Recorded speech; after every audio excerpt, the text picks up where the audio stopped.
Hello everyone and Happy New Year. It's time again for the monthly market snapshot for Broward County, single family homes, townhomes, and condos. I prepare this report each month to keep you updated on the year-over-year trends in our local market. So let's get to the data. Single family homes. Closed sales had a pretty good spike going from 804 in 2024 to 918 in 2025, a 14.2% increase. The median home price decreased a bit from $619,500 to $600,000. The biggest problem is homes are taking longer to sell, with the average time to contract rising from 40 days to 52 days, a 30% increase. Active inventory is up slightly, going from 4,943 listings to 5,179 active listings on the market. That's a 4.8% increase in the inventory. Townhouses and condos. Closed sales decreased ever so slightly by just one sale, going from 819 to 818 closings in November. The median home price decreased a bit more from $285,000 to $265,000. That's an 8% decrease. Again, the biggest issue is the time it takes to get to a contract has gone from 58 days to 75 days. That's a 29.3% increase. Active listings also increased from 10,299 to 11,079,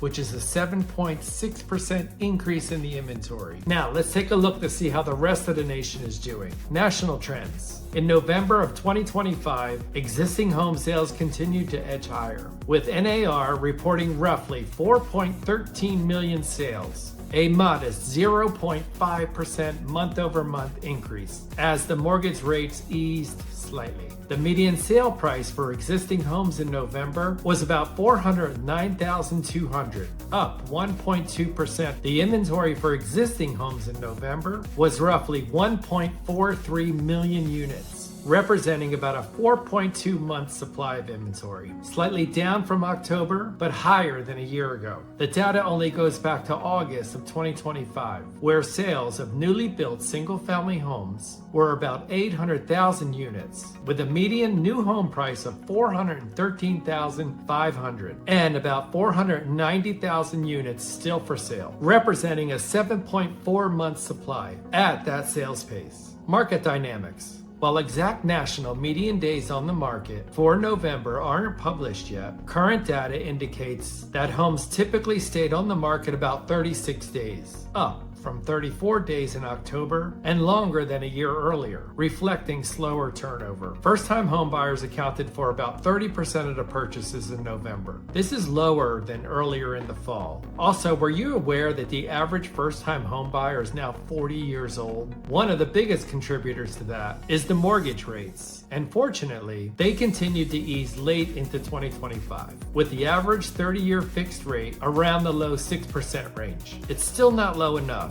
but it did support some buyer activity and contributed to the surge of pending contracts reported by NAR, which reached the highest level in nearly 3 years in November. Despite reduced borrowing costs, affordability remains under strain due to still tight supply and elevated price levels in many markets. Outlook. Looking ahead, the housing market appears positioned for stabilization rather than dramatic increases. Inventory has been gradually rising year over year. Price growth is cooling compared to earlier in 2025. And buyer interest, of course, remains sensitive to mortgage rate shifts and economic conditions. Pending home sales metrics project improved momentum into 2026. But much of the buyer pool remains cautious and still on the fence. The analysts expected overall existing home sales for 2025 to finish around 4.1 million units, with average mortgage rates likely settling in the mid-6 range and modest price appreciation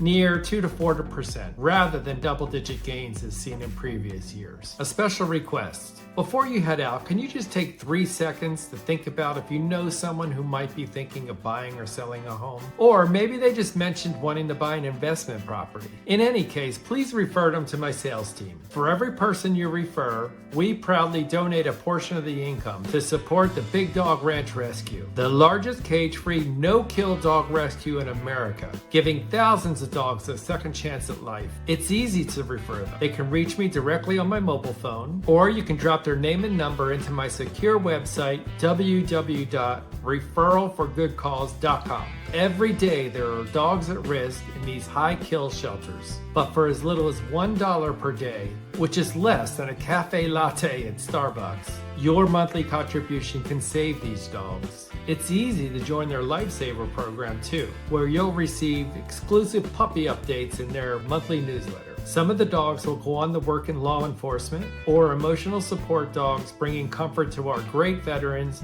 and our elderly neighbors. Whether through adoption, donation, fostering, or volunteering, we're committed to making a difference for families and our four-legged friends. Thank you. As we move into 2026, I truly appreciate your referrals. Together, we're not just serving our community, but we're making a meaningful impact. If you like what we're doing here, please subscribe to my YouTube channel and share a little story about your pet in the comments. Thanks for listening, and now let's go serve big.